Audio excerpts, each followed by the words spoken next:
Aleluia! Louvado, exaltado seja o nome do nosso Rei, Jesus Cristo, o nosso eterno Salvador. Deus, Pai, Filho e Espírito Santo, deseja ministrar no nosso coração a vida dele. E nesse dia especial eu desejo a você, Pai, um feliz Dia dos Pais. Que o amor de Deus te alcance, que a sabedoria eterna venha sobre você e que você possa usufruir também da paternidade divina. Deus abençoe sua vida, te enche de muita paz, alegria e saúde.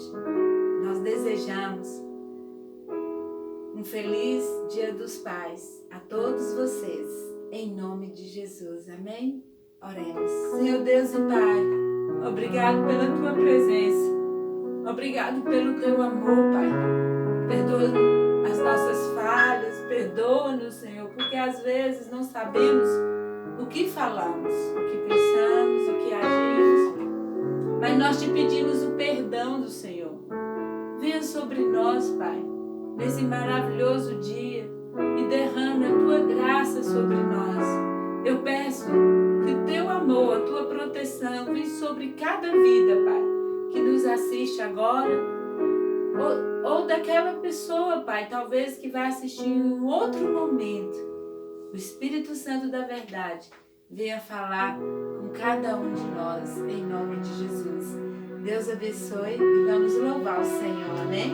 Aleluia. Louvaremos ao Senhor.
Devolvemos a Ti, porque só Tu és digno, Jesus, de todo o louvor, toda a adoração.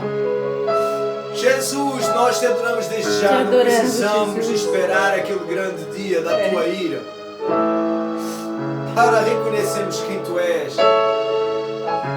Nós reconhecemos desde já, Jesus, o Deus forte e poderoso a quem nós servimos, é verdade, no Evangelho, revelado através de Ti. Amém, Jesus. A honra, Meu Deus, a glória, aleluia, meu Deus, a força e o poder ao Rei Jesus, e o louvor ao Rei Jesus. sim, meu Deus, aleluia. A glória, Obrigada, Jesus. a força Obrigada, Jesus. e o poder ao Rei Jesus, Aleluia. e o louvor. ao Rei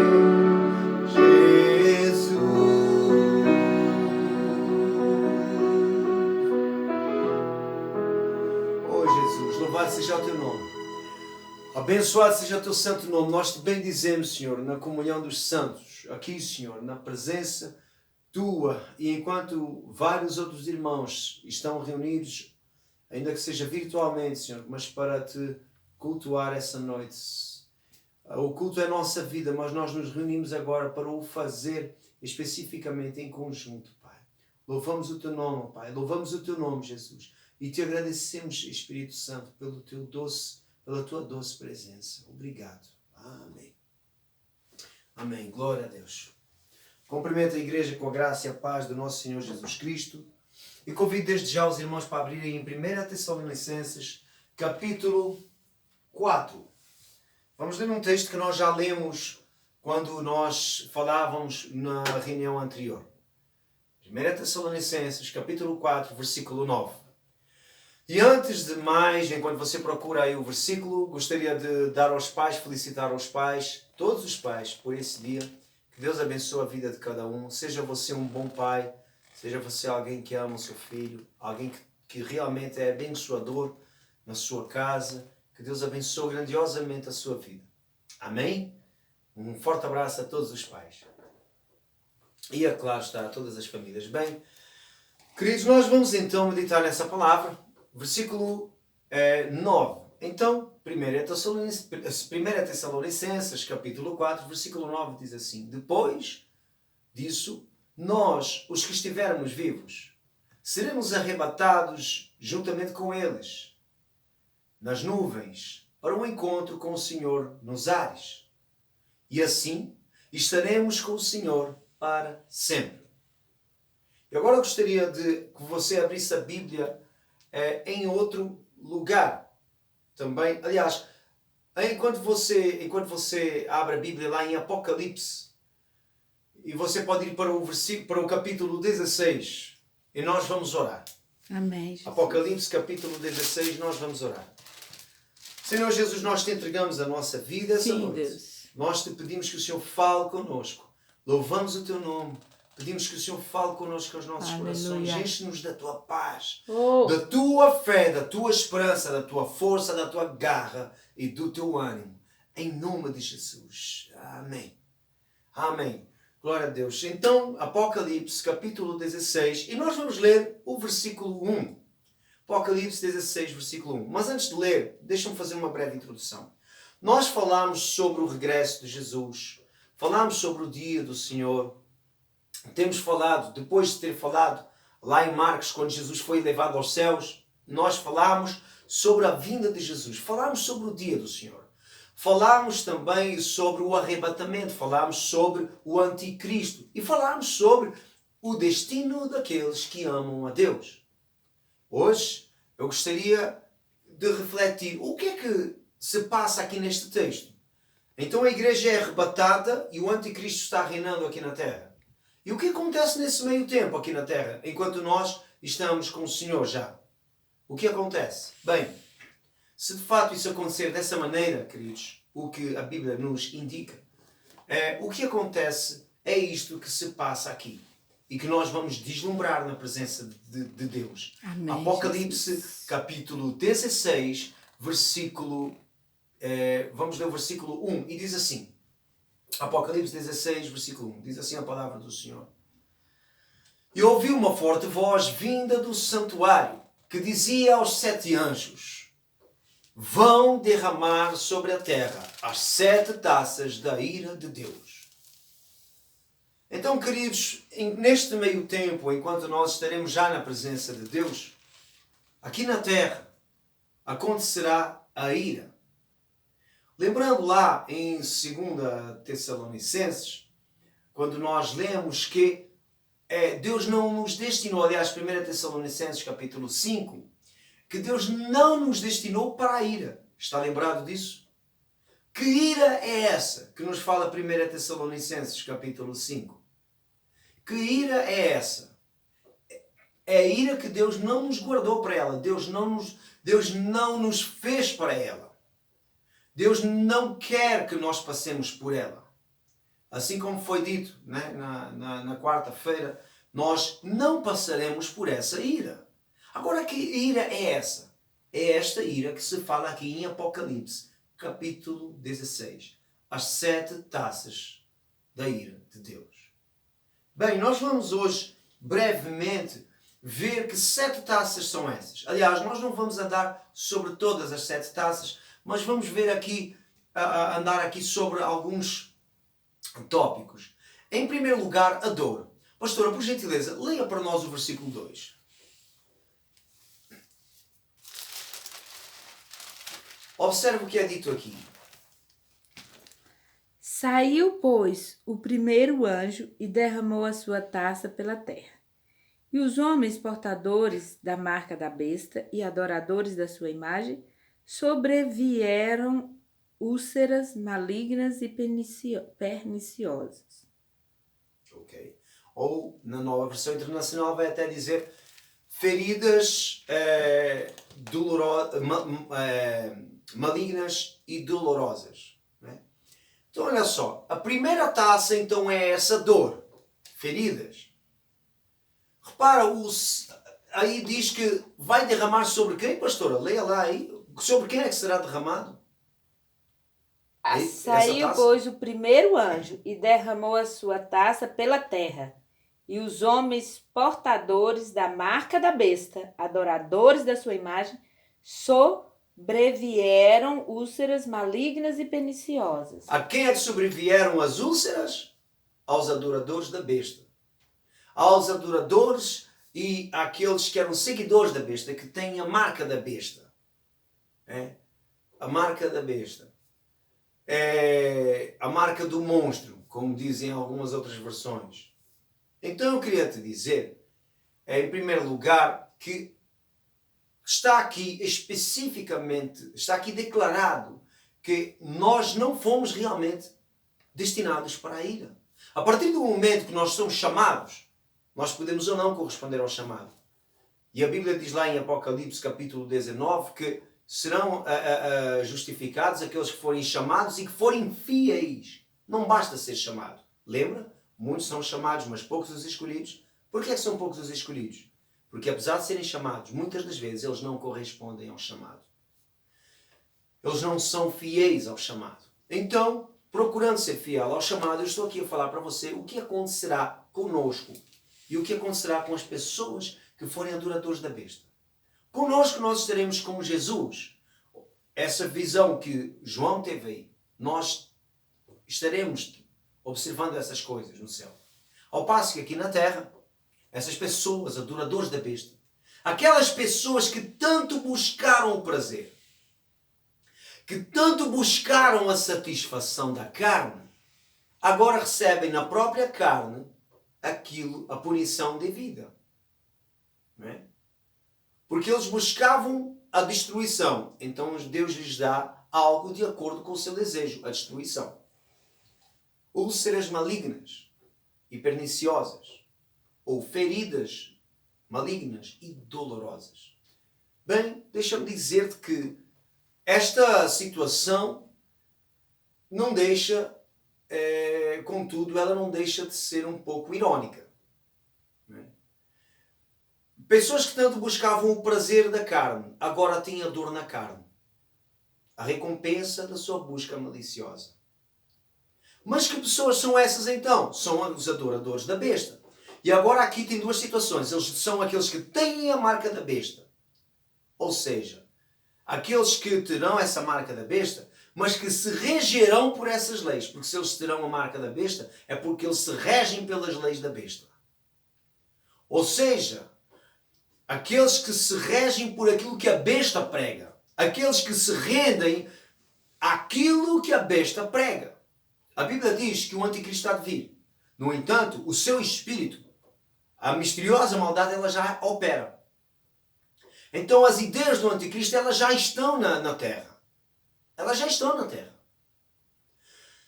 E hoje nós já as podemos ver. Mas, na verdade, os adoradores dessas ideias, os que têm a marca da besta e os que são adoradores dessas ideias, daquilo que é pregado, que a besta prega, aqueles que adoram que a besta prega, que não só têm a sua marca, mas adoram a sua imagem, eles receberão no corpo a devida punição. Agora vamos ver. Versículo 3 em diante, pastora, por gentileza. 3, só o 3 e o 4. Derramou segundo a sua taça no mar, este se tornou em sangue, como de morto, e morreu todo ser vivente que havia no mar. Isso, guarda aí. Primeiro dor, segundo sangue. Mas esta não é a única passagem que fala sobre o sangue na água. Olha agora que ironia. Olha o que é que fala o terceiro anjo, o que é que ele vai fazer? Pastora? Derramou o terceiro a sua taça nos rios e nas fontes das águas, e se tornaram em sangue. Se tornaram em? Sangue. Sangue. Continua, pastora, em frente. Então ouviu o anjo das águas, dizendo: Tu és justo, tu que és o que era, o santo, pois julgaste estas coisas. Portanto, derramaram sangue de santos e de profetas. Também sangue lhes tens dado a beber. São dignos disso. Ouvi do altar que se dizia: certamente o Senhor Deus, Todo-Poderoso, verdadeiros e justos são os teus juízos. Aleluia. Então, o sangue. Primeiro, os animais do mar morrem. O mar se transforma em sangue. E depois, a terceira taça, o anjo vai e derrama sobre as fontes, sobre as nascentes. E as pessoas, a sede que eles tanto têm de sangue, aqueles que rejeitam a palavra dos profetas, aqueles que odeiam os profetas, aqueles que anseiam pelo sangue derramado dos profetas, essas pessoas terão a sua sede satisfeita, porque afinal de contas Deus não quer ver ninguém insatisfeito. Deus lhes dará aquilo que eles tanto desejam, sangue para beber. Obviamente, que é irônico, mas de fato essa é uma observação feita pelos anjos. E será feita por aqueles que estiverem a observar essa situação. Mas repare que o sangue que eles tanto desejam derramar, eles terão que o engolir. Chega a ser até macabro ao pensar nisto. Mas muitas das vezes profetas têm sido rejeitados nessa terra. Homens de Deus, pessoas de Deus, pessoas que realmente cumprem com o chamado, buscam fazer a vontade de Deus, eles têm sido rejeitados. E eu não estou a falar de mim, está bem? Graças a Deus eu não me sinto rejeitado. Mas há situações em que às vezes os homens de Deus eles são rejeitados. Rejeitados por causa da verdade do Evangelho que eles carregam. Porque na verdade é como diz a palavra, aqueles que rejeitam estas coisas não rejeitam o homem, mas rejeitam a Deus que lhes dá o seu Espírito Santo. Lembra? 2 Tessalonicenses, capítulo 2. Pois é. De fato, aqueles que tanto ansiaram por beber o sangue dos profetas agora têm o sangue para beber. Aqueles que tanto odiaram a mensagem da cruz, a mensagem do Evangelho, agora têm algo para realmente se contentar. De fato, os homens de Deus, eles comentam sobre isso. Os anjos, eles comentam e dizem, realmente, justos são os teus caminhos. Lê lá o próximo versículo, por favor, pastor. O quarto anjo derramou a sua taça sobre o sol, e foi-lhe dado queimar os homens com fogo. Com efeito, os homens se queimaram com intenso calor, blasfemaram o nome de Deus, que tem autoridade sobre estes flagelos, e nem se arrependeram para lhe darem glória. Derramou o quinto a sua... Não, só dei. Obrigado, pastor. Este anjo, então aqui ele derrama a sua taça sobre o sol. No caso, o sol passa a queimar os homens. Que homens são esses? Novamente, os adoradores da besta. E eles fazem o quê? Eles se arrependem? Não. Eles recusam-se a arrepender. E recusam glorificar a Deus. Apesar de todo o erro, apesar de toda a malignidade, eles ainda têm a oportunidade para dizer: de fato, Senhor, me perdoa, eu realmente confesso que Tu és o Senhor. Mas eles já estarão tão embebidos com a raiva contra Deus que eles se recusarão a renunciar à sua maldade. Eles se recusarão a renunciar o seu ego, ao ponto de preferirem queimar no inferno do que ter que declarar e dar glória a Deus e declarar que só Jesus é o Senhor. A arrogância do homem chega a um nível tão extremo, tão abismal, que ele recusa dar glória a Deus, recusa-se a arrepender do seu pecado. Ainda hoje, há muita gente que até hoje se recusa a arrepender do seu pecado. E eis que vem sem demora. E o dia do Senhor vem como um ladrão para a pessoa que está distraída, que não se arrependa do seu pecado. Queridos, por isso que nós precisamos ter a oportunidade, aliás, tendo a oportunidade, queridos, nós precisamos nos arrepender dos pecados. Amém. E mudar a nossa trajetória, porque senão continuaremos infinitamente morrendo nos mesmos erros. Oh, Deus. E quem sabe, até mesmo eternamente, se a morte vier para nós no momento em que nós não estivermos em Deus. Misericórdia. Nós precisamos ter isso em atenção. Então, cuidado. Se arrependa. Mas, de fato, essas pessoas aqui são aqueles que não foram arrebatados. E é com base neste texto que muitas pessoas acreditam que, de fato, haverá uma segunda oportunidade. Se há ou não, eu vou te dizer uma coisa. Eu não quero estar aqui para ver. Agora, uma coisa é certa. Esta passagem mostra-nos que eles blasfemarão contra Deus. Eles não só se recusarão a arrepender-se, eles não só se recusarão a dar glória a Deus e reconhecer a sua grandeza, como eles ainda vão blasfemar contra Deus. Eles ainda vão, entre aspas, xingar no nome de Deus. Misericórdia. Eles farão isso para que a sua condenação realmente, no dia da sua condenação, eles não tenham desculpa. Deus permite, Deus derrama essas taças. E ao blasfemarem contra Deus, eles vão estar revelando aquilo que sempre esteve guardado no seu coração. Porque eles rejeitaram a verdade do Evangelho e adoraram a besta. A sua imagem, as suas obras e as suas palavras. Misericórdia. Agora, quando é que isso acontecerá? Enquanto eu e você, eu creio, estivermos com Deus já. Amém. Com Jesus. Oh, depois de nos termos encontrado com Ele nos ares, já estaremos usufruindo da presença de Jesus. Amém. O que acontece é que muitas das vezes nós perdemos a conexão entre uma coisa e outra. E por causa disso é gerado em nós medo ao lermos sobre as 7 taças, ao lermos sobre a ira de Deus. E esse é o tema de hoje. A ira de Deus. Eu vim falar o tema agora no final. Peço desculpa. Mas ao falar sobre a ira de Deus, ou ao ler sobre ela, ao meditar sobre essa ira, as pessoas ficam com medo.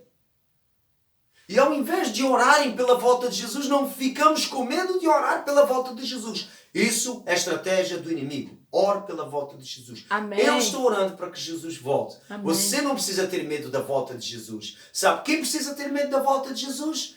Quem não o ama. Aí você se pergunta, será que eu o amo? Você está se esforçando para andar na presença de Deus? Não é se você tem sido perfeito, porque senão você já teria sido arrebatado. Mas você tem buscado a perfeição, realmente. Sabendo que está fazendo algo errado, você muda imediatamente ou você permanece no erro? Isso vai te dizer se você está apto a subir ou não. Agora eu vou te dizer uma coisa. Jesus vai vir.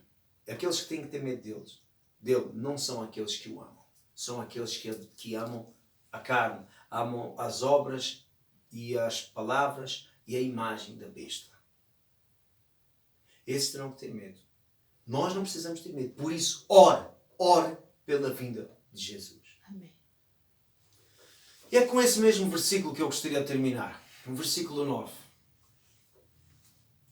Nós seremos arrebatados juntamente com aqueles que que serão ressuscitados. Seremos arrebatados às nuvens e estaremos para sempre com Deus.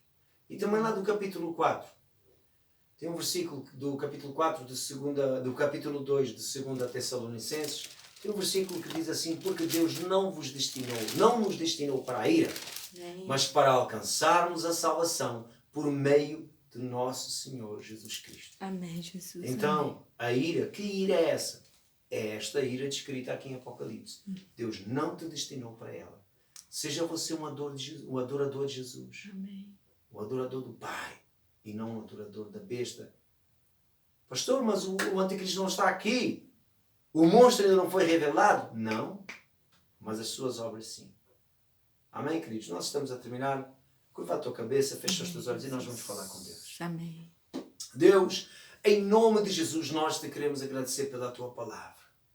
Deus, nós queremos estar firmes e aptos para a boa obra o tempo todo. Senhor, o linho branco são as roupas com que nós nos vestimos. E essas roupas, elas representam as obras daqueles que te amam. Senhor, queremos nos vestir com as obras que te agradam. Sabemos que elas demonstram aquilo que está no nosso coração, que é o amor por ti. Eu te peço, Senhor, por favor, que nós estejamos prontos. Prepara-nos para que no dia estejamos prontos para subir. E para que possamos ver com felicidade o dia do Senhor, ao invés de vermos com tormento o dia do Senhor, conforme acontecerá com aqueles que não te amaram. Jesus, ajuda-nos a pregar, a ensinar e a amar o tempo todo. É o que nós te pedimos e te agradecemos. Amém. Amém? Que Deus abençoe. Mais uma vez, forte abraço a todos os pais. Que Deus abençoe a sua vida. Seja você um exemplo onde você for. Amém, Jesus. E a todos os irmãos, queridos, você que nos ouve, você pode até não desejar a vinda de Jesus. Mas se você souber do quão bom é estar na presença dele, você não vai querer outra coisa. Amém. Acredite. Tá? Que Deus te abençoe grandiosamente. Fique firme na presença de Deus, porque Ele é bom. Que o amor de Deus Pai, a graça de Jesus Cristo e a doce comunhão do Espírito Santo sejam sobre a tua vida hoje e eternamente. Fica na paz e que Deus te abençoe.